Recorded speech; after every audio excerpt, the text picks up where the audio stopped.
मैत्रिणींनो, नेहमीचीच भाजी प्रत्येकाच्या घरात बनवली जाणारी लहान मुलांच्या आवडीची ती म्हणजे भेंडी. टिफिनमध्ये झटपट होणारी घाई गडबडीत आपण नेहमीच बनवतो. ज्यावेळी गडबड असेल त्यावेळी आणि घरामध्ये भेंडी जर शिल्लक असेल तर काय बनतं तर भेंडीची भाजी. माझ्या घरामध्ये असंच होतं. भेंडी स्वच्छ पुसून घेतलेली आहे, धुवून पुसून स्वच्छ करून घेतलेली आहे. ती बारीक कट करून घेतली. गॅसवरती कढई ठेवली, त्यामध्ये 2 चमचे तेल घातलं आणि आज आपण बनवतोय ती थोडीशी वेगळ्या पद्धतीने लसूणी भेंडी.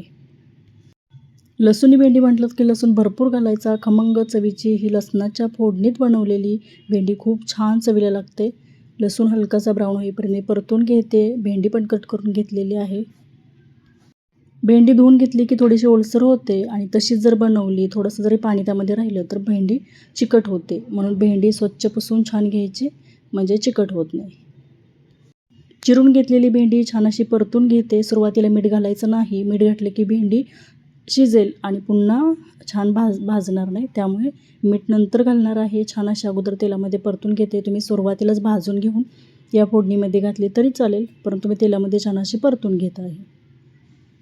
तेलामध्ये परतून घेतली की अर्धा चमचा हळद घालायची आहे आणि आता मी कांदा लसूण मसाला इथे वापरत आहे. हिरवी मिरचीही वापरू शकता, परंतु मी इथे कांदा लसूण मसाला घातला. छान अशी पुन्हा परतून घेतली. ही भाजी बनवत असताना मी थोडासा हिंग वापरते. पाव चमचा त्यामध्ये हिंग घालते. छान अशी परतून घेते आणि नंतर चवीनुसार त्यामध्ये मीठ घालणार आहे. आलटून पालटून थोडीशी परतून घेऊन झाकण ठेवून थोड्या वेळासाठी वाफ दिली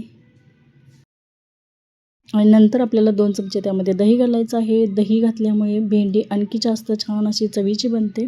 दही घालून भेंडी जर बनवली नसेल तर या पद्धतीने नक्की बनवा. मसाले भेंडी बनवत असताना आपण दह्याचा वापर करतच असतो, परंतु अशी लसूणी भेंडी बनवत असताना 2 चमचे दही घातलं. छान असं परतून घ्यायचं आणि नंतर यामध्ये आपल्याला या दह्यामध्ये छान अशी ही भाजी शिजू द्यायची आहे. तेल सुटेपर्यंत शिजू द्यायची.